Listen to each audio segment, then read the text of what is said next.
the Government of Alberta.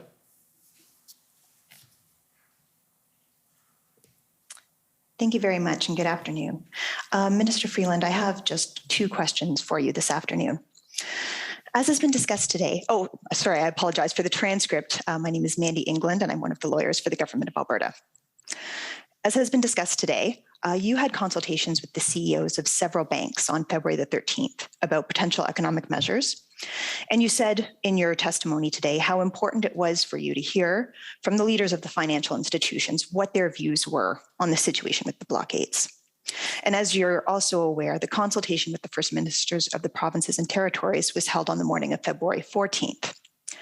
And that was after the cabinet meetings and the IRG meetings had been held. Now, consulting with the CEOs of financial institutions for their views on the situation is not required by the Emergencies Act before the government can invoke the Act for a public order emergency. But consulting with the provinces and territories for their input is required. As Deputy Prime Minister, don't you think that the input of the First Ministers of the provinces and territories on the potential invocation of the Emergencies Act and the proposed measures would have been relevant information to have before you at the IRG meetings and the cabinet meetings where the invocation of the Emergencies Act was discussed and debated?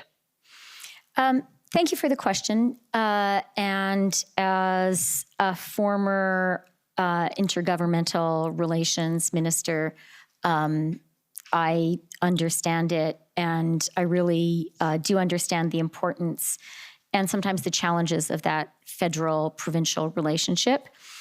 In this particular situation, it was a very complex, fast-developing situation, and each minister was responsible for managing a series of relationships and bringing that information to the table.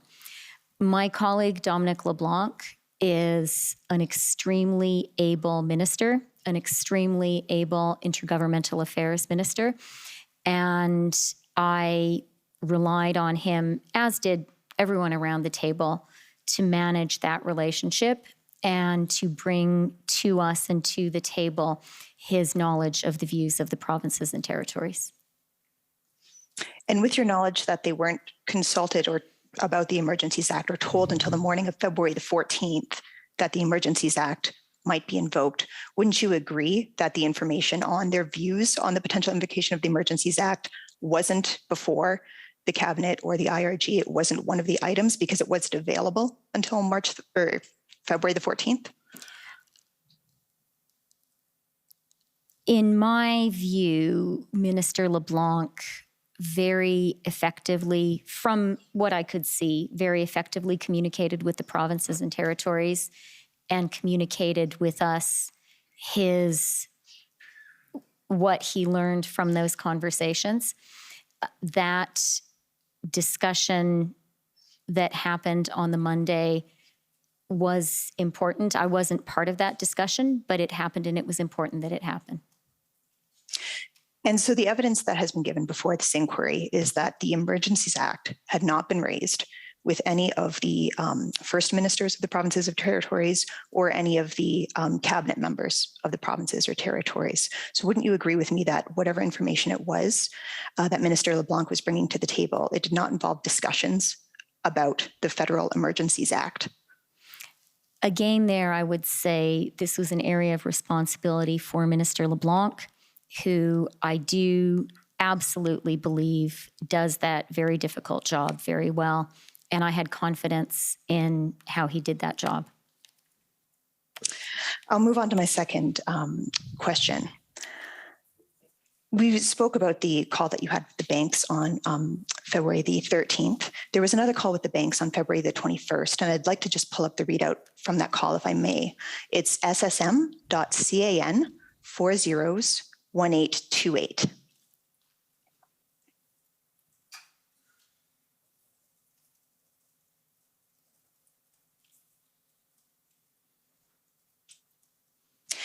And the section that I'd like to draw your attention to is close to the top. It's the portion that reads from DPM, which I take to be indicating that this is what you said on the call as Deputy Prime Minister would be DPM. Is that correct? I think so. Okay, thank you. And then the there's a paragraph that begins first, and then the next little paragraph says, the RCMP has told us they have heard from protesters as they were leaving the blockades that they did so because their families said their accounts were frozen, so get the hell out of there.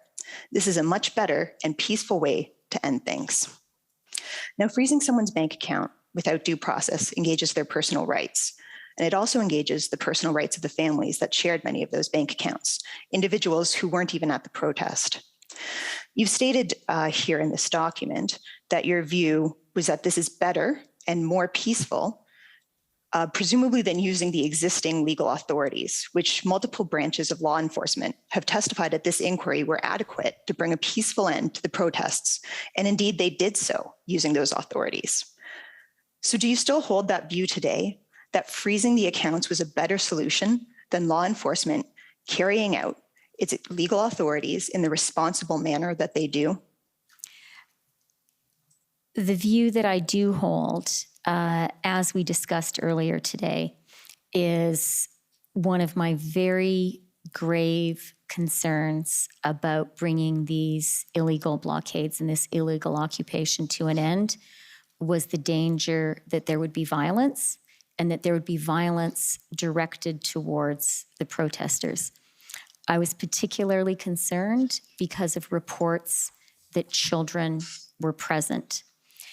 And that was one of the reasons that I felt the financial tools that were put in place by the Emergencies Act were a better option. From my perspective, the job of these tools was to create a peaceful, nonviolent incentive for people who were doing something illegal to leave. And I think those tools did work. And so I would just remind you in that regard that the call that we're looking at this readout from in front of us was held on February the 21st. And so at that time, the Coutts blockade, we can scroll up to the top of the document. We have Monday, February the 21st, and you say, it's hard to believe it was only a week ago. We were on a call last Sunday, which was February the 13th, talking about this. So this is a call that was held on February the 21st, after the enforcement actions had been taken out at Coutts, which were done before the Emergencies Act was invoked, after the Ambassador Bridge was cleared, which was before the Emergencies Act was invoked, and while the enforcement efforts in Ottawa were well underway, and you would have had the knowledge at that time that there was peaceful resolution by law enforcement at both of those border blockades, and that there was no violence against children, and it was a peaceful resolution by law enforcement in Ottawa. And so with respect to those comments about the fear of the prospect of violence, I don't know that on the timeline of February 21st, are you saying you still had them then and you would still have those today? No, not at all. And so you expressed this view after you were of the knowledge that there's... May I explain? Absolutely. I didn't realize you were talking. I apologize. No problem. It can be hard on the video calls. So on February 21st, when I made those comments, it was looking back on the events of the week that had passed. And I certainly believed then, and I believe today, that the financial tools we put in place aided in the peaceful resolution of all of those occupations and blockades. The reports that we heard, the reports that were in the media, the reports from law enforcement were that many people did leave as a result of the incentives created by those tools. And then the final thing that I think is important to emphasize is we said on February 14th, we are putting these tools in place, so please leave now, so that these tools never need to be used. So any person who had their account frozen had due warning that they were engaged in illegal activity and that they should stop doing that activity. And the other thing that I would point to that I think did work well is the accounts were very quickly unfrozen after the illegal activity ceased. And with respect to the due warning, there were, as you acknowledged in your earlier testimony, accounts of families, individuals who weren't present at the protests that were also frozen. Would your view be the same with respect to those individuals? Again, that was never the intent, that to in any way affect family members. Certainly the consequence, the reality of people having joint bank accounts made that impossible to entirely avoid. But I would say that the family members whose presence at the protest, at the illegal occupation and blockades, caused the accounts to be frozen, had a very easy, readily available remedy with a lot of notice. They could have left before the freezing began, and as soon as people did leave, the accounts were unfrozen. Thank you, Minister. Those are my questions today. Okay, thank you.